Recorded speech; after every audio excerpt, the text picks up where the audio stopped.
Good morning, my dear colleagues. Hi, Alper. Good morning, Professor Alper. Good morning. Good morning, Professor. Good morning. Good morning. Good morning. Good morning. It's nice to see you here and hear your voices. I hope everybody is good and Ramadan is going well for all of you.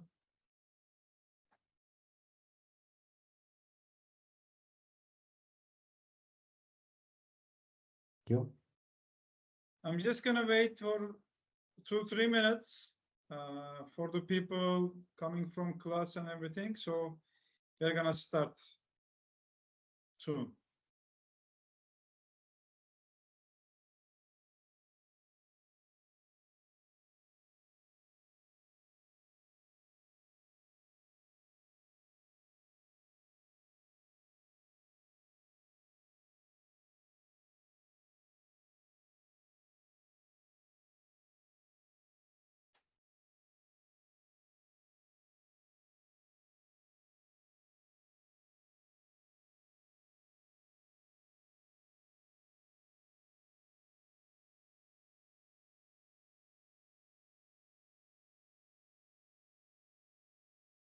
Before I start, I just would like to give you an information regarding, you would remember that last week we didn't have time, and that's why we couldn't do the practice on SPSS.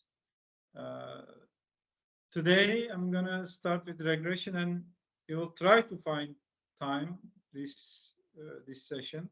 If we can't, my intention to reserve one of the following sessions for just practice. Whatever we discussed, the t-test, ANOVA, and regression, we are gonna do all these things using SPSS. So I believe it's important because when it comes to using SPSS and the menus, there are some important information that we should know or we should discuss about.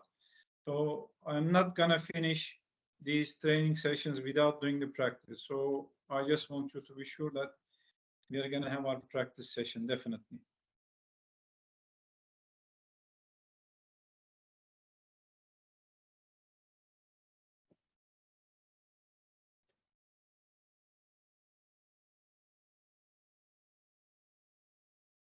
If we can't, I mean, again, in the worst case, Dr. Vladimir actually gave me a very good idea.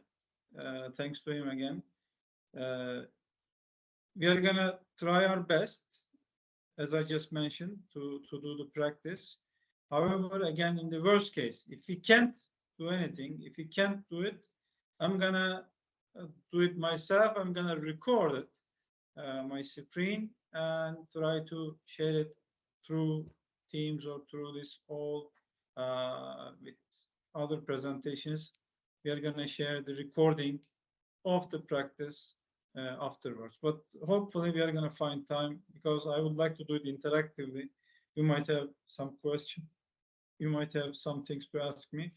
So I would rather to do it again together interactively. So that's the intention. Thank you, Professor. Definitely, this sounds excellent. Thank you. Thank you, Dr. Vladimir, again.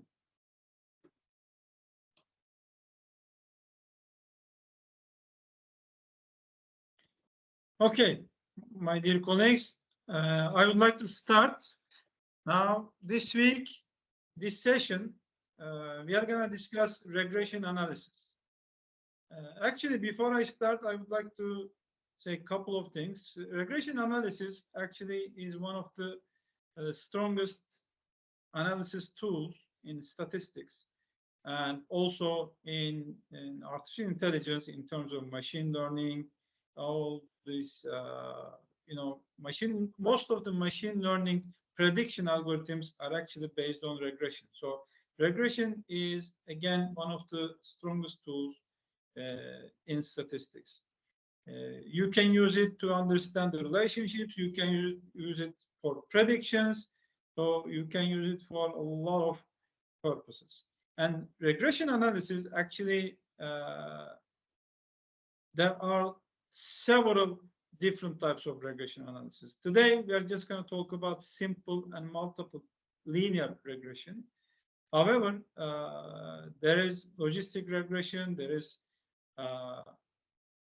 binomial regression, there is polynomial regression, there is multi-level regression. There are different types of regressions.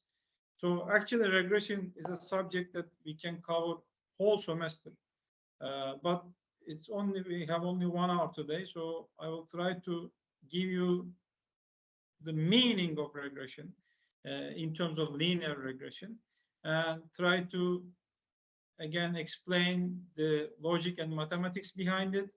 And also, more importantly, I will try to give a lot of examples how to interpret the regression analysis after you conduct it through your data. So if you allow me now, I'm gonna start sharing my screen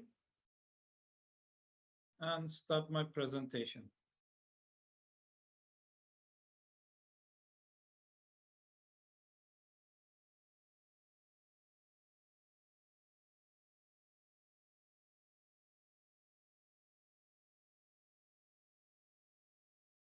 Could you please confirm me that you see my PowerPoint or not? Confirmed. I assume that you see my PowerPoint screen, right? Yes, sir, we can. Thank you so much. Okay. So in the previous sessions, we already discussed about correlation. Actually, regression is a little bit similar to correlation in terms of understanding or determining the relationships.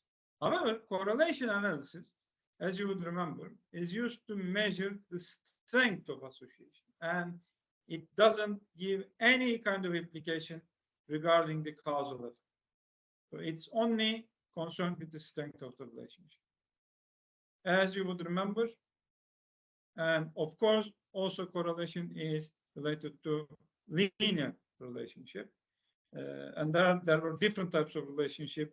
There are strong relationship, as you can see on the screen. There are weak ones, negative ones, positive ones. There are different types of relationships. So I'm going to come back to this one. However, the main difference of regression analysis actually gives us the indication or implication of significance regarding the causal effect.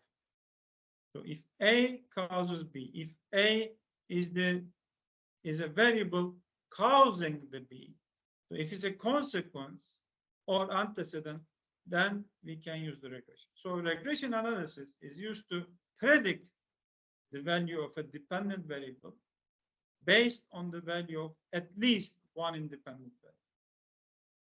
So what do we mean by saying dependent and dependent variable? Dependent variable, actually, we usually use the letter Y. The variable we wish to predict or explain, our consequence variable, our result, our output. Independent variable, on the other hand, is the variable that we use to predict or explain the dependent variable.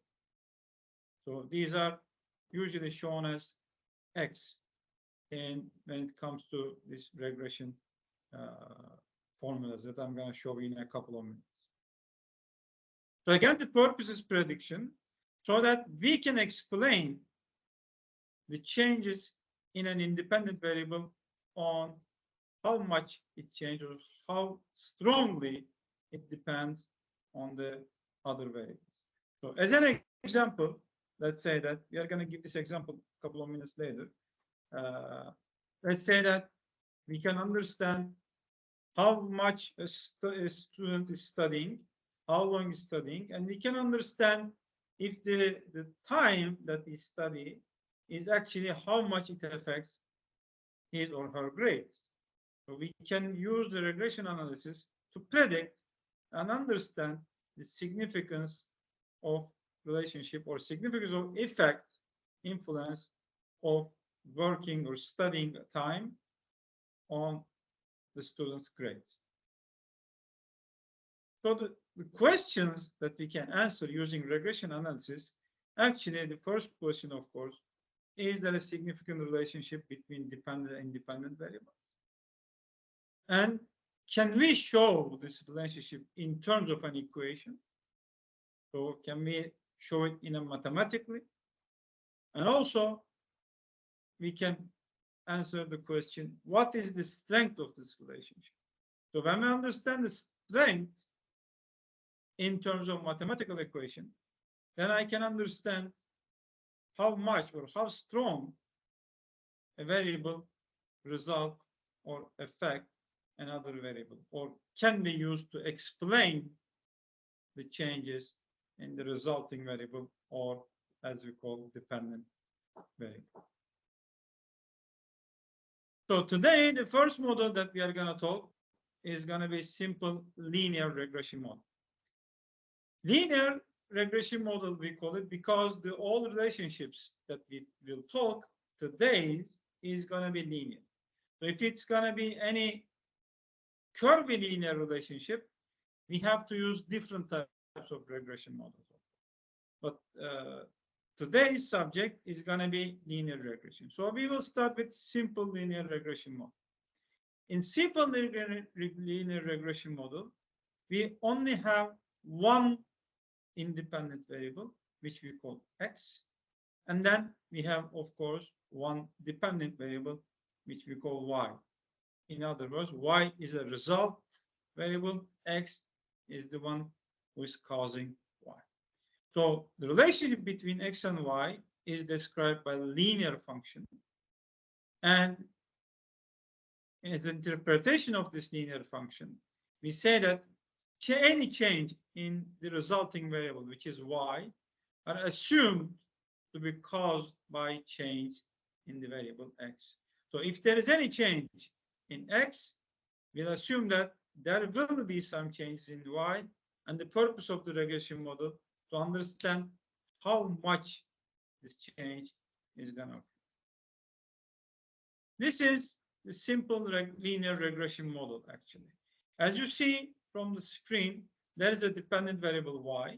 This y is equal to a constant, which we call intercept,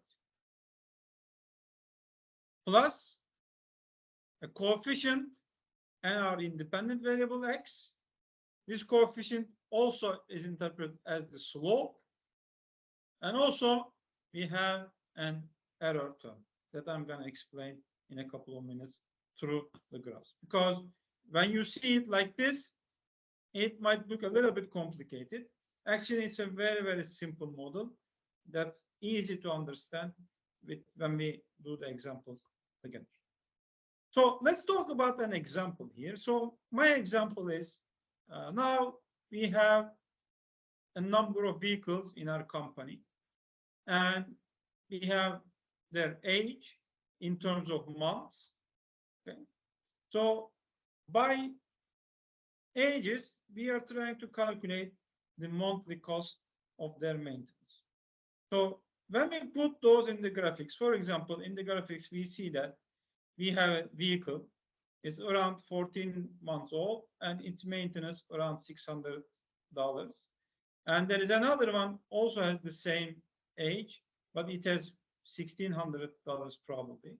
We have another one, probably 17 months, it's $1,500 per month.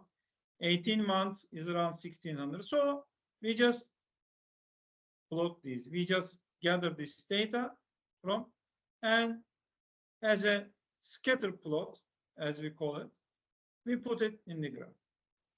So the purpose of the regression model is to use this data and try to match these data with the line of best fit.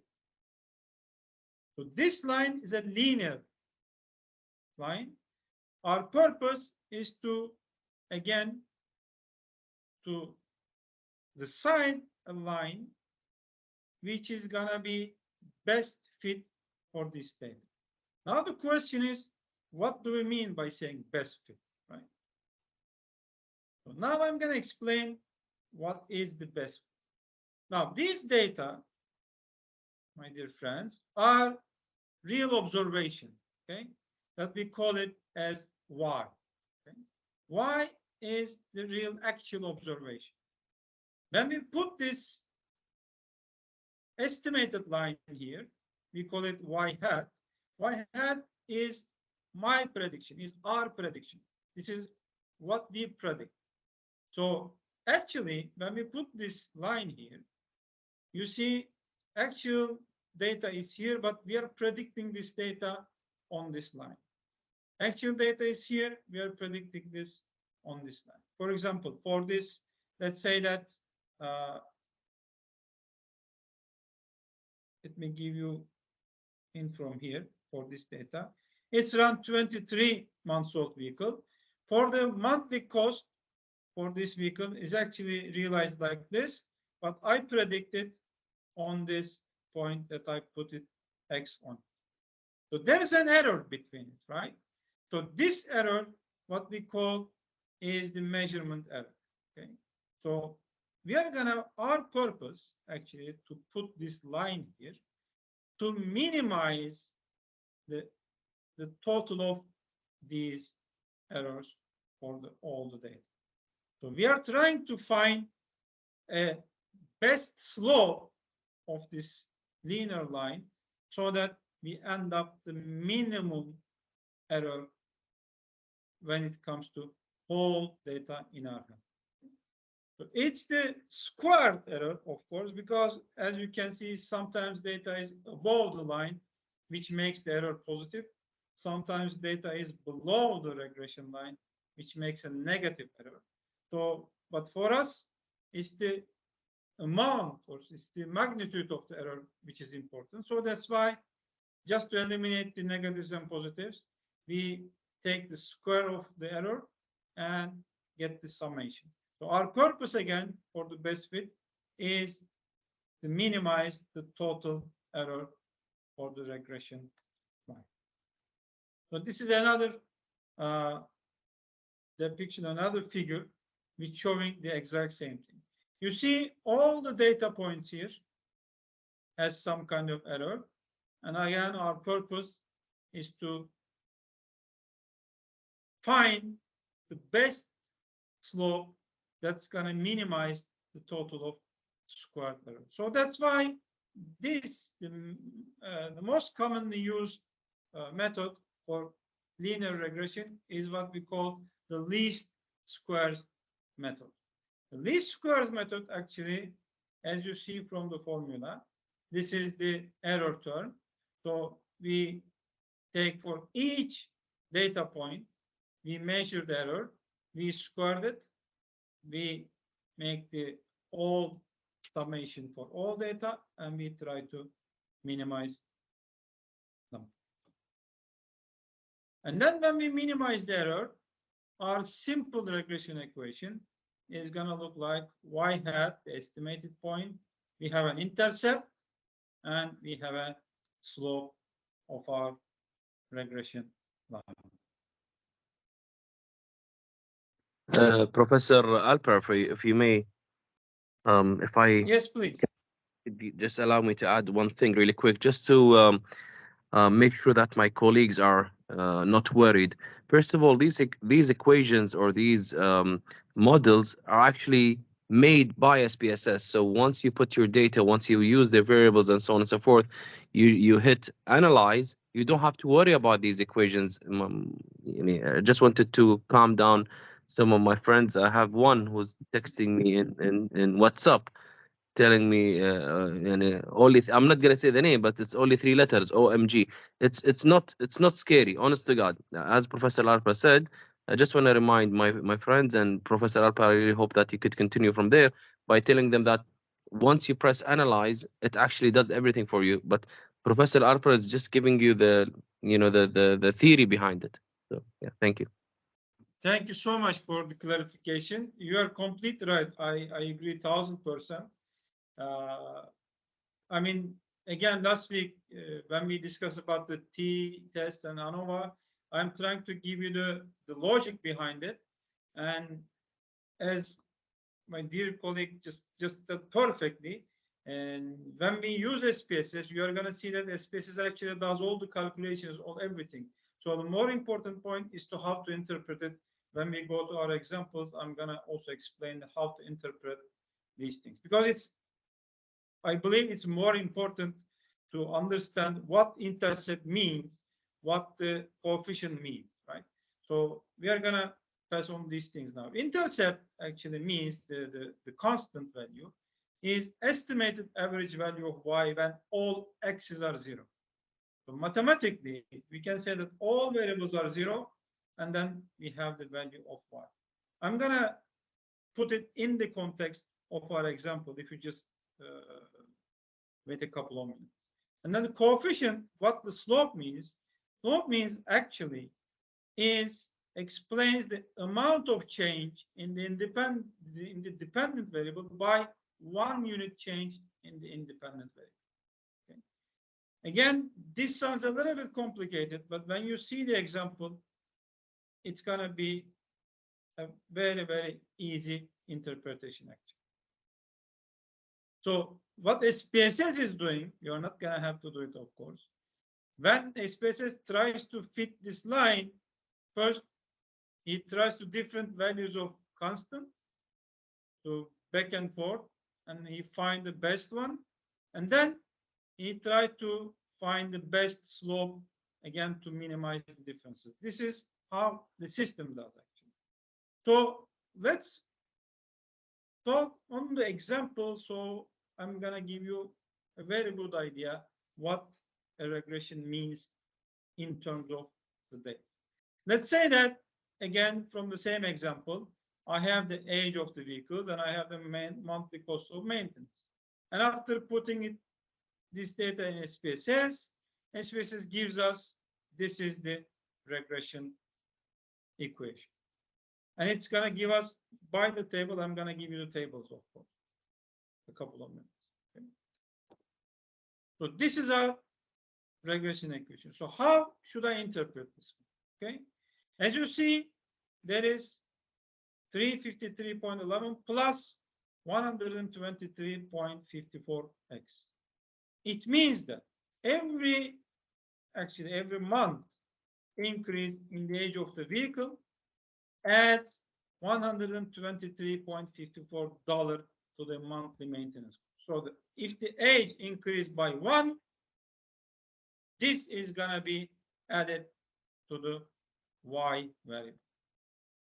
So we have this constant, which means that if the car is brand new, means that x is 0. So we still have $353 monthly maintenance cost. So it's a constant. It means that if x is 0, this is going to be our dependent variable. So by using this, now I can have a prediction. I can say that if my vehicle is 20 months old, right?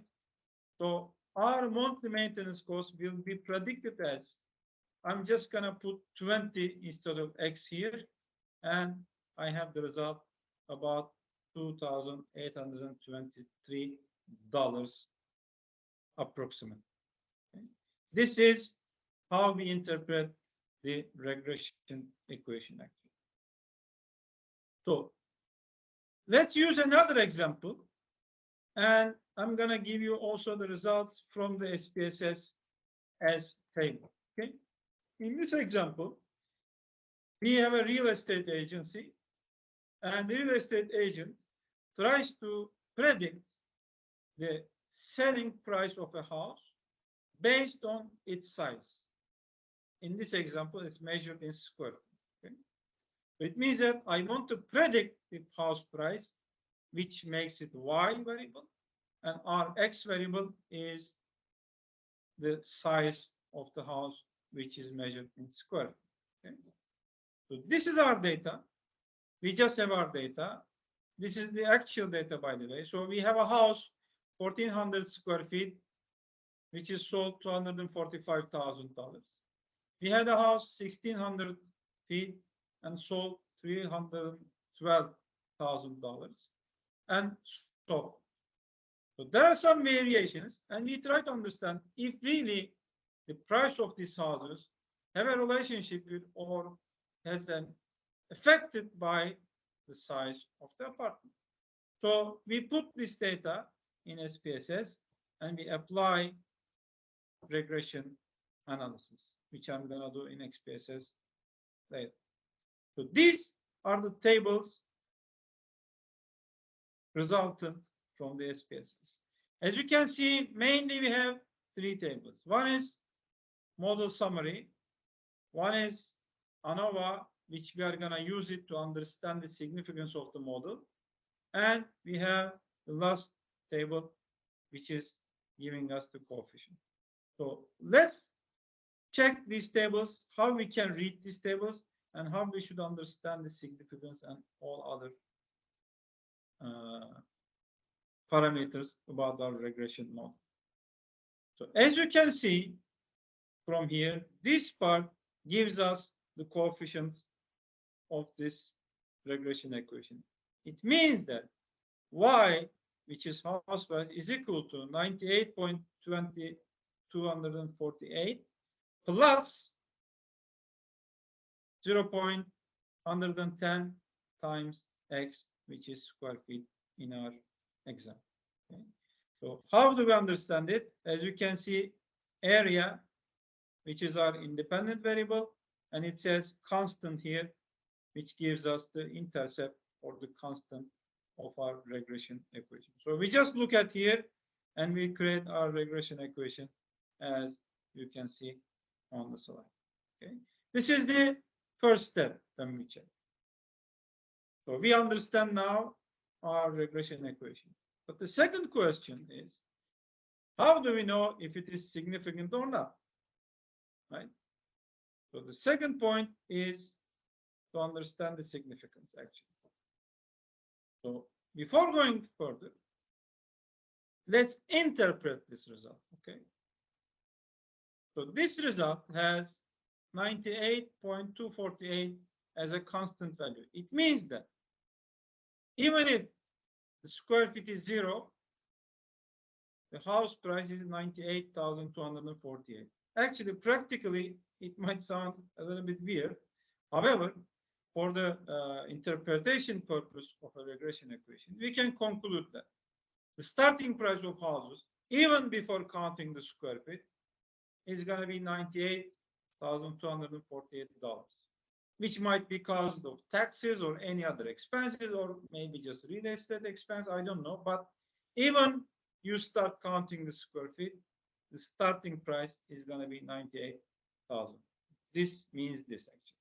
So what does 0.10 means? It means that every square meter increase in the size of a house, it's going to be $110 increase on the price.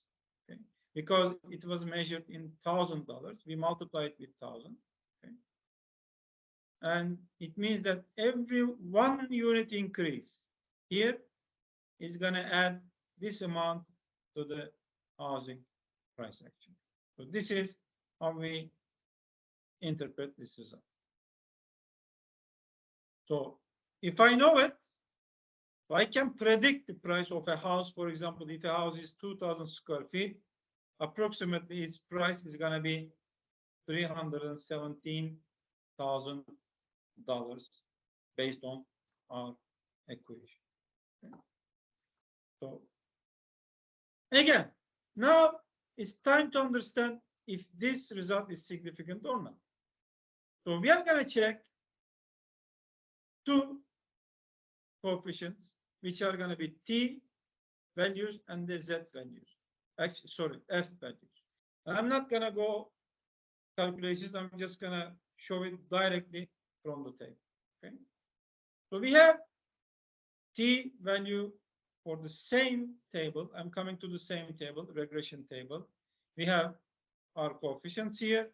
We have standard errors. We have T values and the significance values, which is very important. For T value, we calculate. As we discussed in the last session, our null hypothesis saying that there is no relationship, and our alternative hypothesis saying that there is relationship. So we are going to check the p-value. Okay. So the first thing we need to check is the p-value itself. So if our p-value is less than our alpha value, which is 0.05, we say that our coefficient is significant. I'm repeating this point again. We are comparing this significance value, this p-value, with our threshold value. Our threshold value is actually 1 minus our confidence interval. My confidence interval is 95%. So our threshold value, which is significance level, is 0.05. So I am comparing this, my p-value, with 0.05. Okay. So if this value smaller than 0.05, we reject null hypothesis and saying that our coefficient is significant. So it means that this, in this regression equation, the coefficient of effect is significant, means that there is sufficient evidence that square footage or size of the house significantly affects the house price. Okay. So you have to check the p-value to be sure that the coefficient is significant. Okay. And we use also F statistics. Okay, F statistics to be sure that our regression model is significant. We use P test, this significance, to be sure that our coefficient is significant. And now we are using F value to be sure that our regression model is significant. With the same logic, actually, we are checking the p-value for our F test. I'm not going to go in detail the meaning of F test and everything, but actually this F test is calculated by dividing the mean square regression by mean square error, as you can check after the session.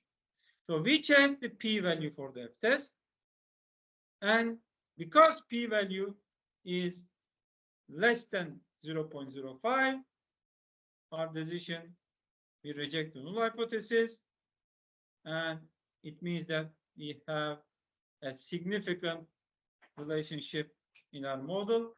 Our model is significant, so there is sufficient evidence that house size really affects selling price in this example. So we need to check two significance, one for coefficients, one for model itself. And if you want to check the confidence interval for our estimation for our coefficient, you can also see the confidence interval values on the table directly. And how to interpret this? As an example here, we are 95% confident that our coefficient is between 0.03 and 0.18. So again, in terms of our problem, our interpretation will be, so we are 95% confident that the average impact on sales price is between $34 and $186 per square foot of house size. Okay. Because we have these numbers and we multiplied it $1,000, and these are, please don't forget, these are the coefficients and effect for 1 unit increase of our X variable, which is square foot.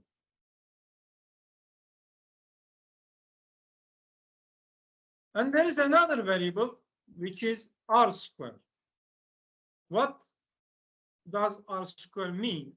R square is not related to significance, but actually it shows us how much of house prices can be explained by the variance of square feet. I mean, how much of the variance in Y variable can be explained by X. So R square here in this example is 0.58, meaning that 58% of the variance in house prices can be explained by the variance in square feet. So it means that there are still other variables which affect the house prices.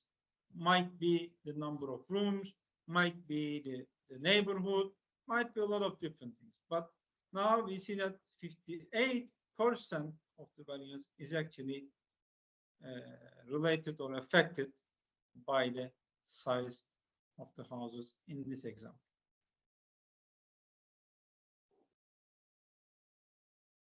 So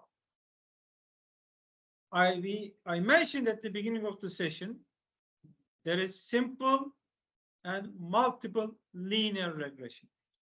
What is the difference? In multiple linear regression, we have more than one independent variable. So we have x1, x2, x3, x4, and so forth.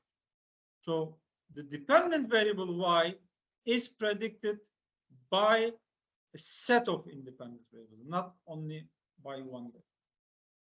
And our regression coefficient, of course, gives us different coefficient for each single variable. So when it comes to multiple regression, because there are more than one variables, so we are trying to measure not the single line, now a surface, which is also a combination of single line. And then the regression equation SPSS is trying to make the best fit of the surface of the response surface to the data. This is what the system does behind the mathematics. So when we are doing these, there is one important point I would like to mention before I finish the regression. Of course, as in every analysis that we are doing, there are some assumptions so that we can accept the regression equation and we can interpret it in a correct. The first one is relationship is linear. We just assume it. So if the relationship is curvilinear, you might end up a wrong interpretation, of course, and a wrong prediction. Secondly, the errors. I mean, the data and the X variables are independent than each other. So it means that every variable collected, every different variable is actually independent than each other. So every apartment, the data is independent than the other apartment. The third one is the errors are normally distributed for any given value of X. So we have error values, you know, and when we put these error values in a graph, we should see the normal distribution of the errors. Why we expect this? Because if the errors are distributed in such a specific way, it means that we are not following any kind of distribution that we use. So it's gonna jeopardize our interpretation, our significance of the regression equation. And finally, we also assume that the probability distribution of the errors has the equal variance among each other. But there is a more important point, which is multicollinearity, meaning that, especially in multi-regression, we have x1, x2, x3, and so forth. We assume that all these x1, x2, x3 are independent than each other. However, if there is a correlation between them, if there is a high correlation between them, then the model results will fluctuate and we will have a very hard time to interpret the model. So how we can check the multicollinearity? We have three actually parameters to check. First one is what we call variance inflation factor. The second is tolerance, and the third is condition index. All these parameters are calculated and given to you by SPSS. So for you, you should just know that, okay, which thresholds are okay. For VIF, if it is close to 1, it means that not correlated, we are on the safe side. And if it is greater than 5, then we should be careful. And if VIF is higher than 10, it means that there is definitely multiple linearity, and we are making a wrong interpretation, 100%. And the tolerance value, on the other hand, should be smaller than 0.25 to be sure that, sorry, if it is smaller than 25, it means we have a problem. So it should be close to 1. And then the third one is condition index. It also shows the degree of inflation and the correlation between the variables. So we expect the CI is less is better. So if it is higher than 30, it means there is a significant multiple linearity problem. So for our example, system already calculated. So I also calculate an example for a multi regression, just to show you where you can read these VIFs and tolerance values.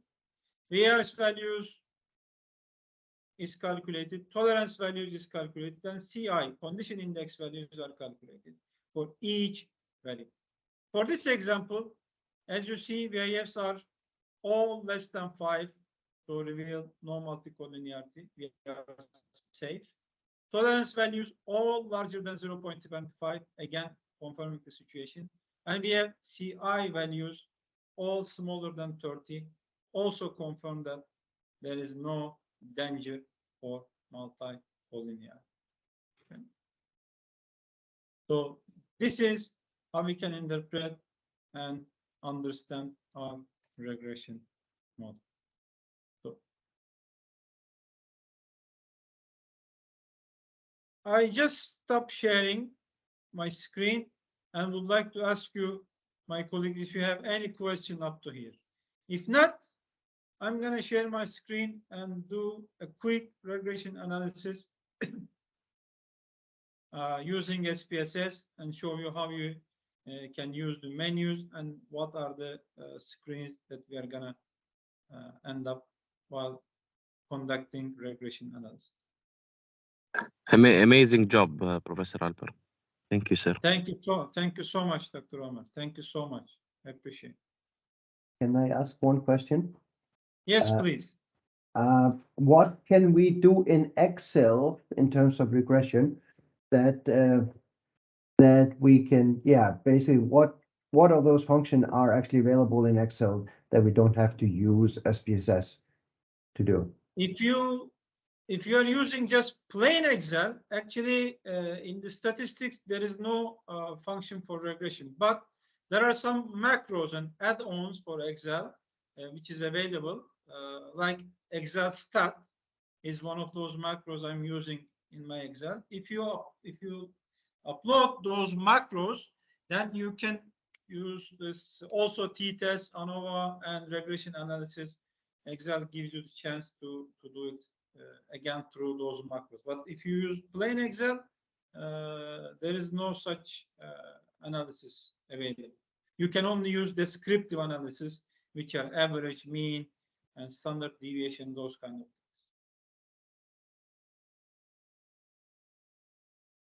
Thank you. Okay. Now I'm gonna open my SPSS. I already have a data uploaded there.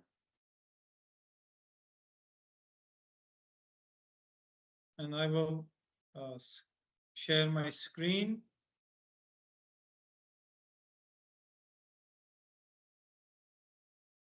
I will share my whole screen, friends, by the way, because I'm going to use Excel and output. I hope you see my screen.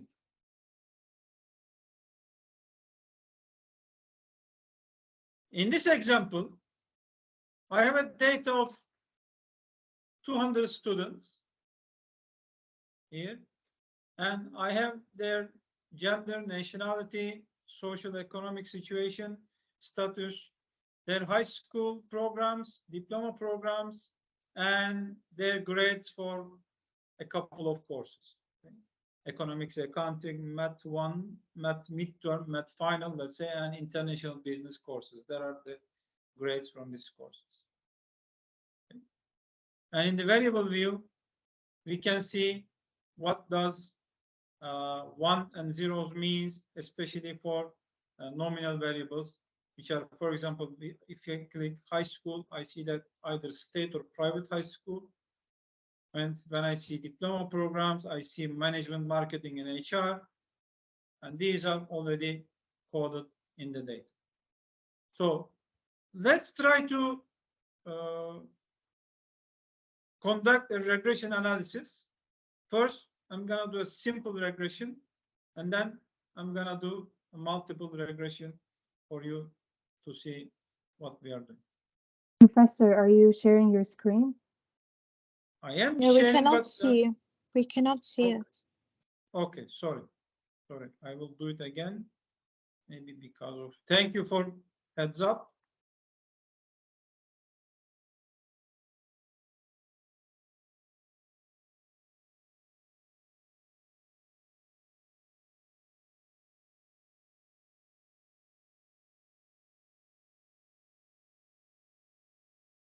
Working now. It was working and now it's not working. Okay. Now you should be able to see the screen. Yeah, Works. it's working. Okay, perfect. Again, is the student data. There are a couple of descriptive information regarding their gender, nationality, and as I mentioned, their grades from different courses. So what we are going to do, we are going to do a regression analysis and try to understand if one of the courses is affecting the other. From the analyze menu, we are going to go to regression, and from the regression tab, you see there are lots of different types of regressions available. Curve estimation, which is curvilinear regression, logistic regression, ordinal probit, a lot of things. What we are going to do is actually we are going to click linear regression here. When we click linear regression, do you see the window open or not? Yes, we can see it. Okay, perfect. I'm sorry, I'm trying to confirm step by step so that I don't want to miss it. So what I will do now, I will just put economics grade as a dependent variable, and I'm going to put math grade as an independent variable. So what I did is actually I defined math grade as X, and I put economics grade as Y. So I will try to understand if there is any effect of the math grade on economics, and if I can make a prediction of economics grades by looking at their mathematics grade. So in this window, there is a part called method, and there's a drop down menu. And there is a couple of different terminology here. Every one of them actually says how we can enter the variables, especially when it is multiple regression, how we enter the variables into the equation. Stepwise, for example, the system adds it one by one. Remove meaning the opposite. Enter means, which is default, all the variables are entered at the same time. So we just assume that we have, if we have multiple regression, x1, x2, x3, but here we have only one x. We have different menu options on the right. I'm just going to click very fast.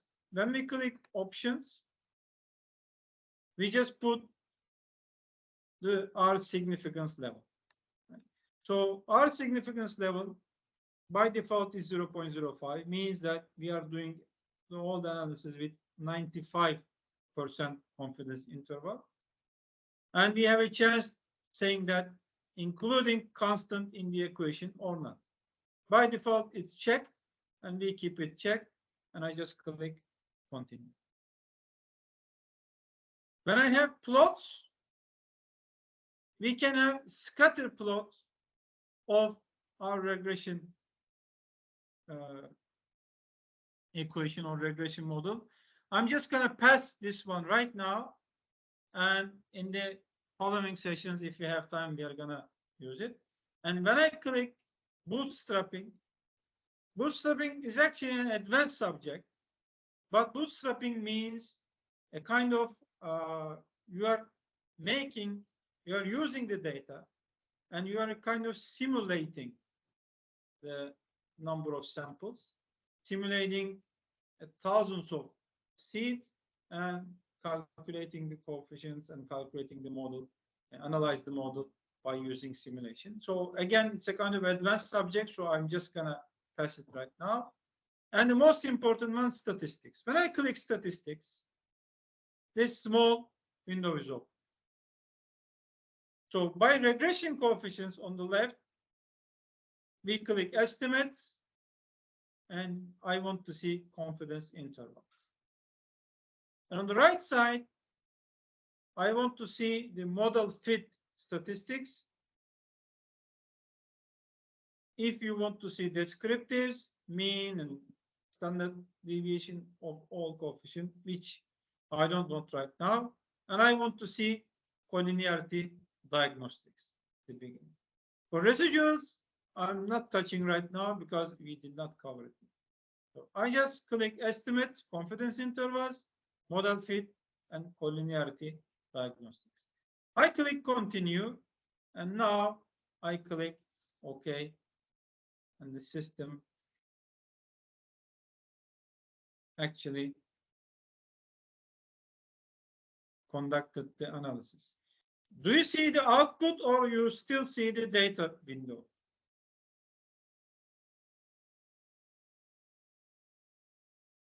Only the data. It's still the data. Okay. Let me, be sure that I'm sharing, because SPSS, providing the results in an output window which opens separately. So I have to share the output window. Yes, but now you see the results on the screen. Yes, we can. Yes. So I will just go through it very fast because we only have a couple of minutes.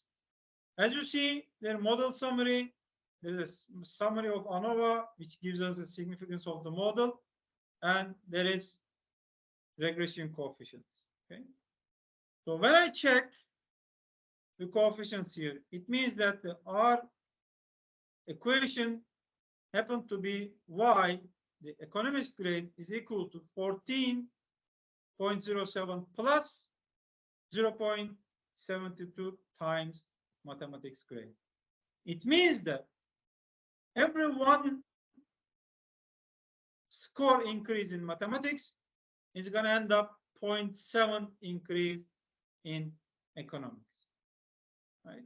So because our coefficient saying that 0.72, again, the interpretation is when a student's mathematics grade increased by 1, its economics grade increased by 0.72.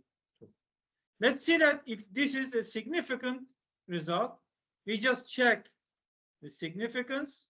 As you can see here, it's 0.000, well below our threshold value 0.05, which means that it's a significant coefficient. So we are pretty confident that this is mathematics grade significantly affects economics grade. So let's see if our model is significant. We go to the ANOVA table. We check the significance of the F value. Again, is much smaller than the threshold, which says that our model is also significant.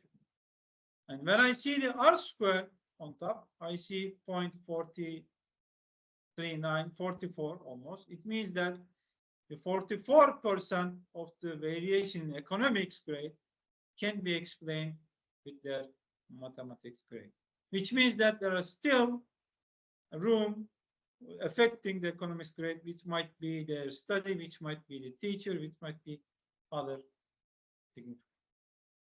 So let me add another variable, so make it a multiple regression. I'm also putting accounting grades as x2 to make it a multiple regression. And I just click OK, and you see the result of now multiple regression. When we go to the coefficients table, I see now mathematics effects changed because there is other variable now in the model. So now I'm checking the significance values. Both coefficient significance p values are less than 0.05. Both coefficients are significant. It means that this student, 1 point increase in accounting, it's going to result in 0.32 point increase in their economics grade. And the 52 increase and 1 point increase in math is going to result in 52.52 increase in economics grade. Our model is significant. Let me check the other one. And I want to show you the collinearity statistics here. On the right side of this table, you see VIF values is much lower than our threshold 5, which says that we are safe. Tolerance value is very large value compared to 0.25, which also confirms that we are very safe. There is no multicollinearity. And I'm checking the condition index on the last table. For all condition index values are much lower than our threshold 30, which also confirming that we have no problem regarding multicollinearity. So our interpretation is correct. Our model works fine. So we can say that economics grade partially determined. I can predict the economics grade by checking the students' mathematics and accounting grades according to this model.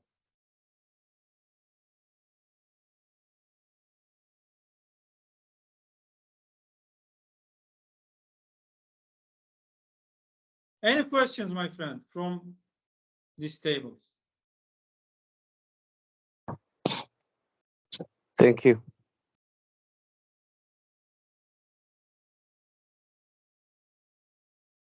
Okay, thank you so much.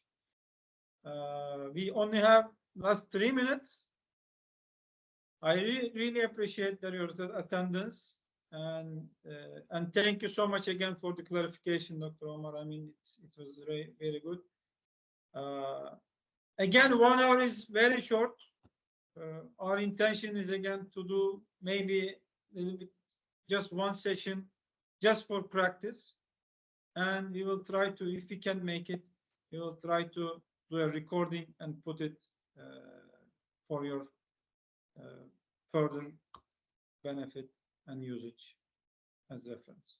And if you have any questions Professor after Alper, yes?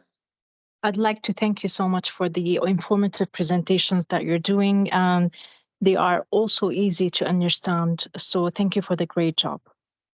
Thank you so much, Dr. Mina. I really appreciate it. Very kind of you. Thank you. Thank you, my dear colleagues. I wish you all a great day and hope to see you around. And if you have any Thank you, questions, Professor Alper. please Thank you, don't Alper. Thank you very hesitate. much. Thank Thank you. you. Thank you so much.